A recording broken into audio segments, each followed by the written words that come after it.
reçu à bras ouverts à Bruxelles. Et la Belgique accorde une aide importante à ce petit pays, apparemment soucieux de développement. Ignoré du reste du monde, le Rwanda semble avoir oublié la guerre civile qui l'a déchiré. Mais Kayibanda, entouré des notables de sa région d'origine, règne en dictateur. Et le mécontentement contre le parti unique s'amplifie, 11 ans après l'indépendance. Au Burundi voisin, les Hutus sont persécutés. Au Rwanda, une fois de plus, ce sont les Tutsis qui vont payer.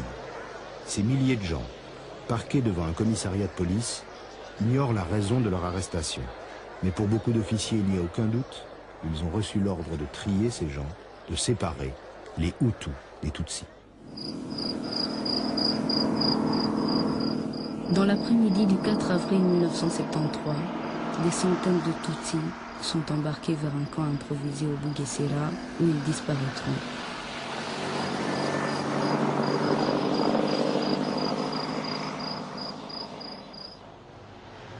Les coopérants militaires belges sont là.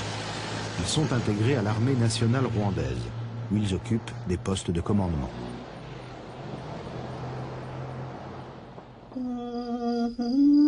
Des centaines de maisons ont été incendiées, des milliers de vaches abattues, de nombreux Tutsis massacrés. L'armée occupe la plupart des écoles dans le pays. Nulle part les assassins ou les pilleurs ne sont poursuivis. Geen Tutsis aan het onderwijs nog deelnemen. En gesproken werd op de radio, over de radio door de president dat er geen sprake kan zijn van segregatie. Maar het is nog niet duidelijk in hoeverre die leerlingen dus die geëxpulseerd werden zullen gereïntegreerd worden. Een zeer bezwarende nota is dat de president ter plaatse was. Hier in de buurt, is op het ogenblik van de gebeurtenis? In de buurt, die was in zijn wagen. En ik begrijp niet wat die mens over die omstandigheden heeft gedacht. Hij is niet tussengekomen? Geen enkele tussenkomst, geen enkele tussenkomst. Hij is weggereden met zijn wagen op het moment dat de studenten de koer van die school binnenstormden. On parle de morts. Avez-vous une idée de combien de morts sont tombés? Non, je n'ai pas d'idée de nombre, mais normalement ils ne sont pas nombreux. Ça, et les évêques parlent de 500 morts. Je ne sais pas dans quelle mesure les évêques ont pu faire un recensement, ça je ne sais pas. Je ne peux pas garantir le recensement, je ne fais pas les évêques. Il nous revient, je vous permettez que je m'étende un peu sur la question quand même, il me revient que pendant les derniers mois, il y a eu affichage de listes spontanées dans laquelle on sait qui demandait l'expulsion, aussi bien dans les écoles que dans les institutions privées, des éléments Tutsis. Alors là, il me semble que c'est une question assez importante. Cette affaire de liste, c'est une question de banditisme tout simplement. Ce sont des bandits qui ont fait ces listes contre certaines personnes. Il y avait même sur les listes, il y avait aussi des Hutus, comme il y avait des Tutsis. Les listes sont contrôlables. J'avais 23 ans. Là alors j'étais fonctionnaire, mais on a continué, on a chassé des fonctionnaires Tutsis parce que simplement ils étaient Tutsis. D'un jour au lendemain, on s'était représenté au service à 7h du matin comme d'habitude. Nous avons trouvé une liste nous disant on ne veut plus vous voir ici, retournez chez vous sur le collier. Et sur le collier, ça voulait dire quoi? Ça voulait dire aller être massacré là-bas. Premièrement, il y avait le fait qu'on n'a pas voulu chasser systématiquement les Tutsis qui avaient été instruits sur le régime de tutelle et sur le régime féodal. On ne les a pas chassés. Sauf ce qui était tout simplement en faute, comme chez vous. Celui qui est en faute, on le met dehors. On n'a pas chassé l'autre parce qu'il est Tutsi. Kayibanda n'est plus maître de la situation. Son chef d'état-major, un certain général Habyarimana, complote dans l'ombre. Lors d'un meeting à Kigali, la transmission du discours présidentiel est sabotée. Le micro ne fonctionne pas. Kayibanda est furieux, mais impuissant à endiguer le mécontentement général. Juillet 1973. Le général Habyarimana prend le pouvoir à la faveur d'un coup d'état militaire. Il assigne Kayibanda à résidence et fait périr les anciens leaders.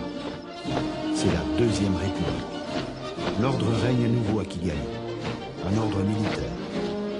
Comme son prédécesseur, Habyarimana donne satisfaction à la Belgique, son principal bailleur de fonds. Je me refuse personnellement à croire à cette équation que multipartisme égale démocratie et que monopartisme égale absence de démocratie. Et je crois qu'on définit la démocratie à partir du moment où le pouvoir est exercé en associant le peuple. Jean Birara, alors gouverneur de la Banque nationale rwandaise, raconte. Habyarimana était considéré ici comme un saint homme. Et on a oublié qu'en fait cet homme-là n'a fait que rendre leur image aux Européens. On voulait qu'il soit un saint homme au lieu que ce soit un chef d'État. Bon, il a été un saint homme. Habyarimana donne le change. Il se drape dans les oriflammes des processions et des réunions de prière. Et les hautes autorités religieuses soutiennent sans réserve son pouvoir dictatorial. L'archevêque de Kigali, Monseigneur Vincent Nsengiyumva, est membre du comité central du parti unique.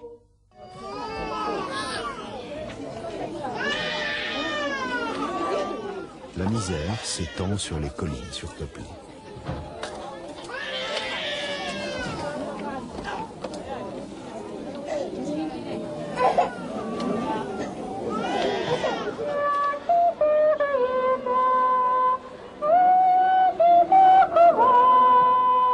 Alors, à point nommé pour détendre la situation, la Vierge apparaît à Kibeho, dans le sud du pays, où les gens meurent de faim.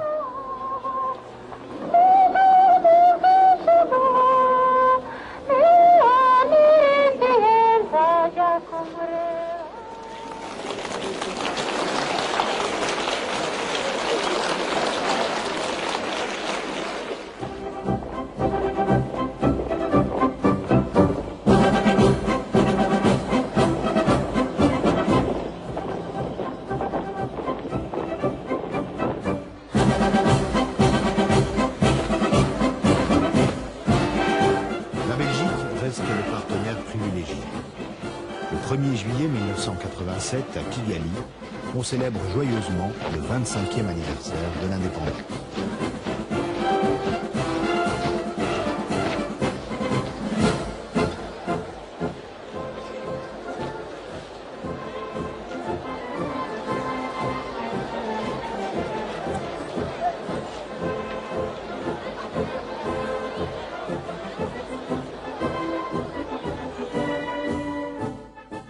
Le général Habyarimana sympathise avec le président Mitterrand, qui l'assure du soutien militaire de la France. Le président Habyarimana règne avec une petite oligarchie corrompue, surnommée Akazu, la petite hutte. Ses membres n'ont qu'une ambition, l'enrichissement. Ils pratiquent le trafic de la drogue et des armes, contrôlent la prostitution. En Ouganda, les réfugiés rwandais vivent généralement dans la misère. À plusieurs reprises, ils expriment le désir de revenir pacifiquement au pays. Le gouvernement Habyarimana leur oppose à chaque fois une fin de non-recevoir, sous prétexte que le pays est déjà surpeuplé. Tant de réfugiés, on est allé au Rwanda pour le visite, on a été tués, arrêtés et tués. C'est arrivé, des gens de ce village ici, c'est arrivé? Ouais, maintes fois. You remember Rwanda? Slightly. Slightly. Still you want to go back? I do. I have been craving to go back. You don't want to tell me whether you are Hutu or Tutsi? Or... No, I don't even want to hear that name. Why? That's what we are struggling for. We wanted to have one common people, one country, one people. We don't want any segregation. Alors, en désespoir de cause, un certain nombre de réfugiés décident de rentrer par la force des armes dans les pays d'où leurs pères et leurs grands-pères ont été chassés. Un mouvement politique les encadre, le FPR, le Front patriotique rwandais. Venant d'Ouganda, Les troupes du FPR franchissent la frontière du Rwanda. Try to tell the Belgian people who you are. We are at home, we are at home. We are at home. We are just at home. Le général Habyarimana se tourne vers la France. Le président Mitterrand fait intervenir l'armée française pour défendre son protégé francophone. Les jeunes rebelles, élevés en Ouganda, ont aussi le tort de parler anglais. First and foremost, we have one language which unites us. We all speak Kinyarwanda. Whether outside or inside, we speak Kinyarwanda. That's our mother tongue. French is a learned language. Whether from inside or from outside, it's a language people can learn. Dès le début des hostilités, fin 1990, les militaires français participent activement, aux côtés des forces armées rwandaises, aux opérations menées contre ceux qu'on appelle les rebelles.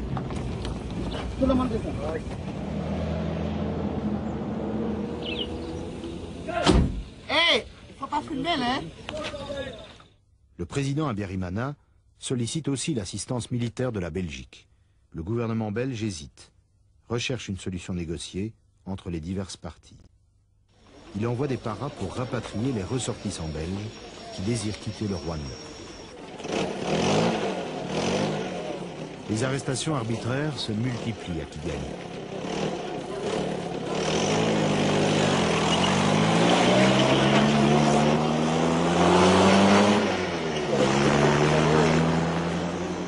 Les paras belges ont reçu l'ordre de ne pas intervenir.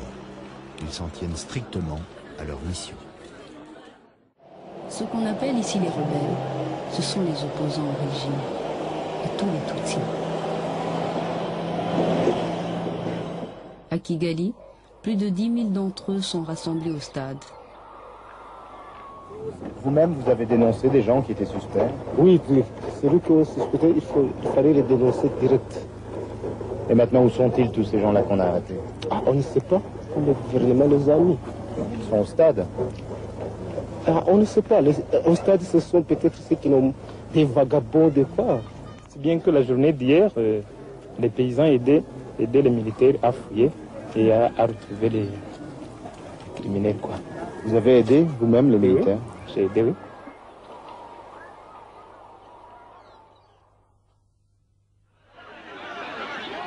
Sous la pression du FPR, de l'opposition intérieure et des ambassades étrangères, le régime Habyarimana lâche du lest.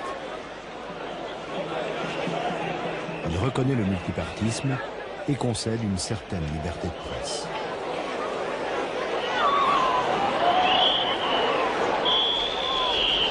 En apparence, le processus démocratique est en marche.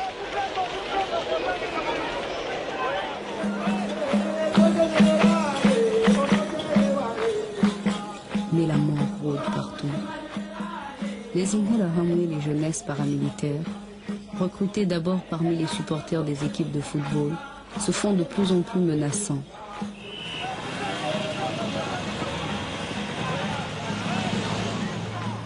Ils apportent leur soutien au parti gouvernemental qui proclame son attachement au général Habyarimana.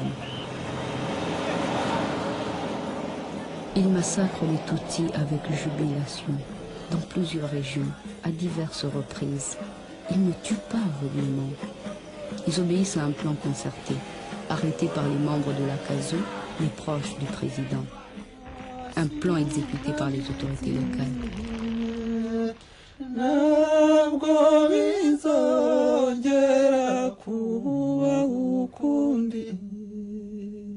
Les Tutsis du Bugesera sont massacrés après un appel au meurtre lancé par la radio nationale.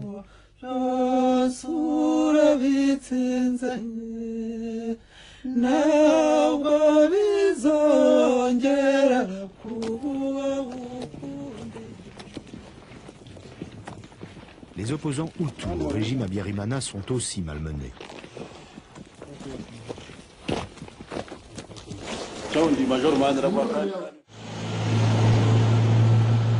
On en apprend des choses à la prison centrale de Kigali. D'abord, la libération de centaines de prisonniers de droit commun. a ici les détenus qui ont été graciés par le chef de l'État à l'occasion de la venue à Kigali, de sa sainteté le très père Jean-Paul II.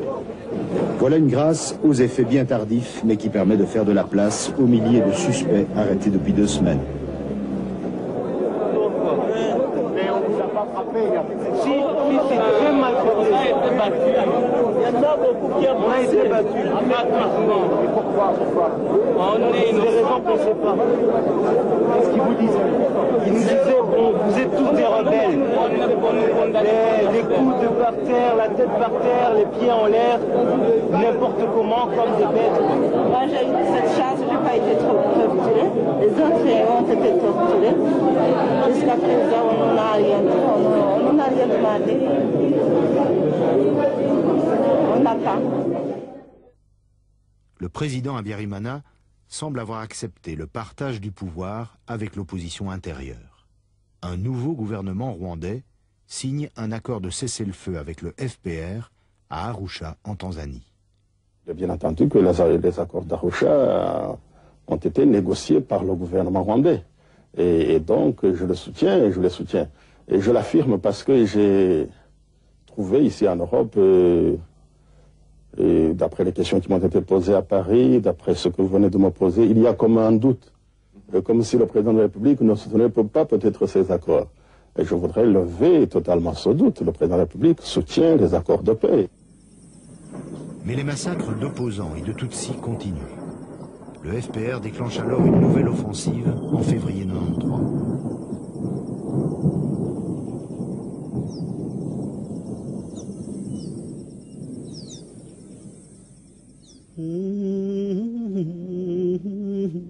Près d'1 million de paysans fuient le nord du pays pour se rapprocher de Kigali. Un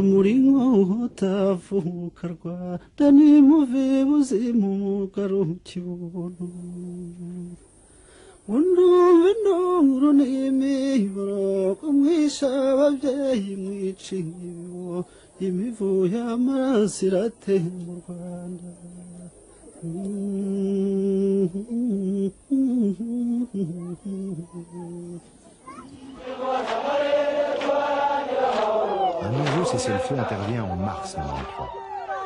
L'armée du FPR arrête les combats. Son chef, le général Kagame, entre dans le jeu politique. Le président du Front patriotique rwandais est un Hutu, Alexis Kanyarengwe. L'ensemble des accords de paix est signé à Arusha au mois d'août.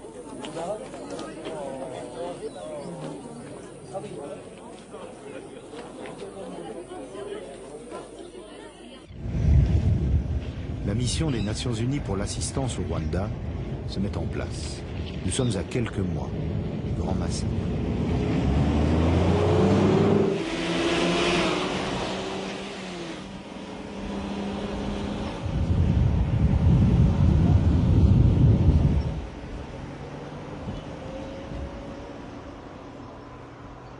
La machine à tuer s'installe.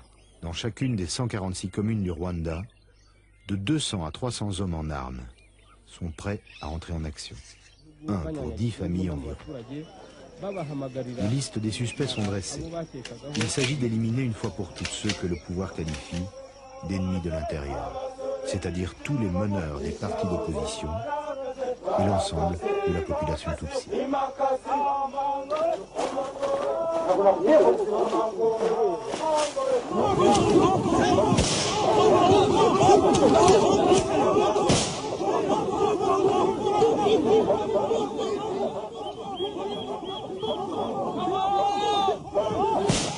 La presse locale appelle à la haine raciale, en rappelant le temps où Kayibanda vint à bout des cancrelats.